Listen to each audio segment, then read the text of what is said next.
A memória é o processo de aquisição, conhecido por aprendizagem, seguido por armazenamento de informações durante tempos variáveis, onde uma informação de curto prazo pode ser transformada por armazenamento de longa duração dentro do processo de consolidação e que pode ser lembrado ou esquecido dentro do processo conhecido por evocação. Todo esse sistema de memória que envolve a aquisição, armazenamento, classificação e consolidação das informações desencadeia ações neurobiológicas. E dentro desse sistema, a transmissão sináptica de um neurônio podem ser fortalecidas, atenuadas ou separadas por neurotransmissores que estão localizados na área encefálica, como é o caso da amígdala, que está localizada no lobo temporal e que se comunica com o córtex e o hipocampo e está associada às memórias e às emoções. Pensa-se que a memória explícita esteja ligada a estruturas corticais, temporais e límbicas, enquanto a memória implícita esteja ligada a estruturas corticais, cerebelares e estriatais.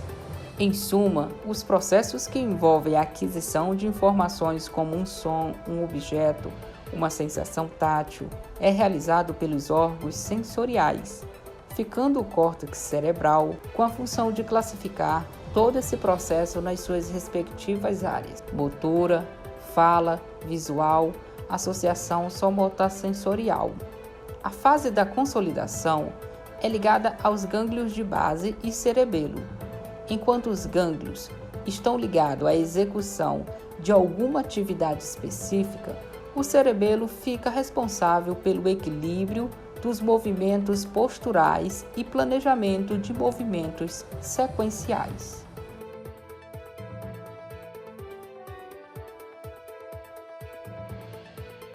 O cérebro agrupa várias estruturas que tornam possível a relação entre o organismo e o ambiente. E a relação das experiências, juntamente com o comportamento, provocam alterações na forma, nas estruturas e nas funções do sistema nervoso. Essas alterações são chamadas de plasticidade neural, que tem como base a comunicação entre os neurônios. Ou seja, se um neurônio ele for intensamente ativado, vai ocorrer uma alteração nas sinapses e nas formas e funções dos neurônios, o que vai gerar um aumento do tamanho do neurônio. Esse processo também é chamado de aprendizagem. A neuroplasticidade ocorre por meio do aprendizado, e o aprendizado se relaciona intimamente com a memória, visto que toda nova informação depende da associação daquelas que foram adquiridas e armazenadas anteriormente nos diferentes tipos de memória. Uma nova conexão neural vai ser formada por um novo aprendizado a partir de circuitos já pré-existentes.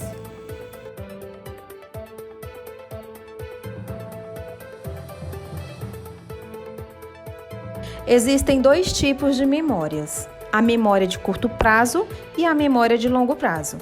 No entanto, algumas classificações mais recentes levam em consideração outras características, ou seja, propõem que podemos diferenciar as memórias a partir de duas características centrais: tempo de armazenamento, que são ultra rápida, curto prazo e longo prazo, e natureza da memória, que são explícita, implícita e de trabalho, ou seja, classificação quanto ao tempo de duração, conteúdo e função, dado seu valor descritivo e de aplicação clínica. Memória de curto prazo e memória de trabalho. A memória de curto prazo é um sistema responsável pelo processamento e armazenamento temporário de informações que são necessárias para realizar as nossas atividades diversas, desde a compreensão, a aprendizagem e o raciocínio. Já a principal função da memória de trabalho é manter as informações que são adquiridas através do nosso sistema sensorial. E a memória de trabalho ela tem uma duração de segundos, mas são suficientes para o indivíduo realizar, organizar em etapas uma tarefa que esteja ali sendo executada. Memória de longo prazo. A memória de longo prazo é aquela que armazena as informações por longos períodos, desde meses, anos ou até mesmo décadas. E uma característica muito importante desse tipo de memória é a sua capacidade de guardar essas informações por tempo indeterminado. E os limites de sua capacidade de armazenamento são ainda desconhecidos, mas sabe-se que a capacidade de armazenamento é muito grande. A memória de longa duração pode ser dividida em duas categorias principais: memória declarativa, também conhecida como memória explícita, que corresponde às memórias que estão prontamente acessíveis à nossa consciência e que podem ser evocadas através de palavras. Memória não declarativa, também conhecida como memória implícita, que correspondem às memórias que estão em nível subconsciente, não podendo ser evocadas por palavras, mas sim por ações. Sobre o conteúdo da memória declarativa, podemos subdividi-la em duas categorias: memória episódica, que diz respeito a experiências passadas, a episódios de nossas vidas.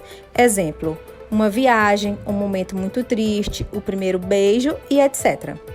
Memória semântica, que diz respeito a conhecimentos não relacionados a tempo e espaços específicos. Trata-se de uma memória que não guarda momentos, mas sim fatos, como exemplo as regras gramaticais de um idioma ou símbolos.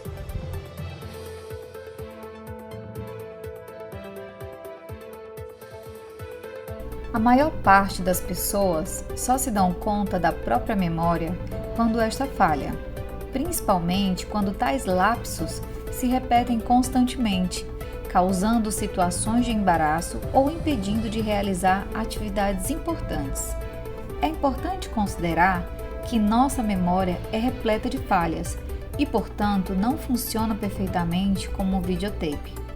Dentre as falhas da memória, podemos citar como exemplo o esquecimento.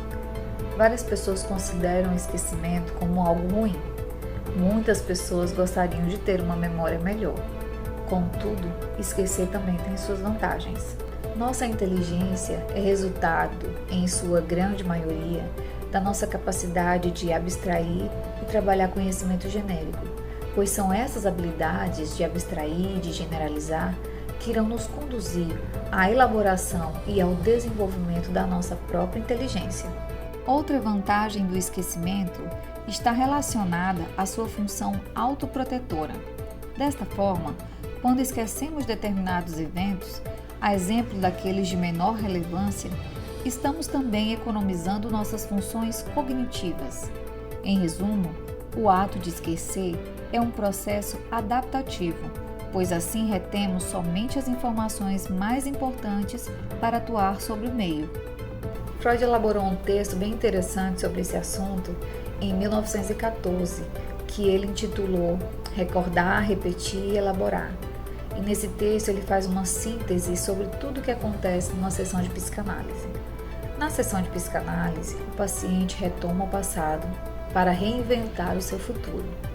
Freud acredita que enquanto a gente não recorda, a gente tende a repetir um comportamento.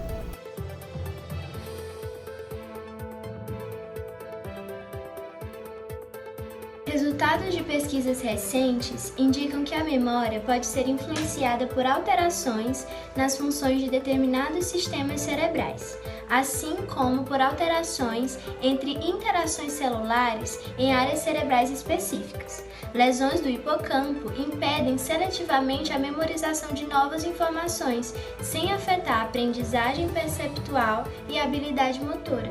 Amnésia anterógrada. Esta forma de amnésia segue-se a um trauma cerebral e é caracterizada pela incapacidade de lembrar novas informações. Um paciente com amnésia anterógrada pode se lembrar de dados e eventos que aconteceram antes da lesão. Amnésia retrógrada.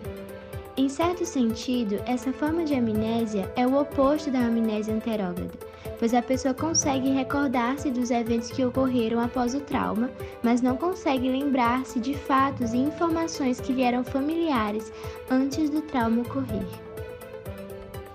Amnésia psicogênica. Este é um fenômeno muito raro.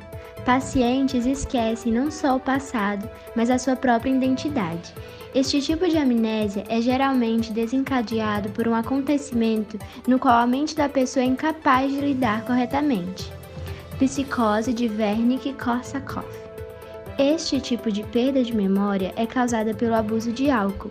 Os doentes também tendem a ter problemas neurológicos, como a falta de coordenação e a perda de sensibilidade nos dedos dos pés. Fenômeno blackout. Amnésia causada por se beber demais. A pessoa não consegue se lembrar de acontecimentos durante a embriaguez.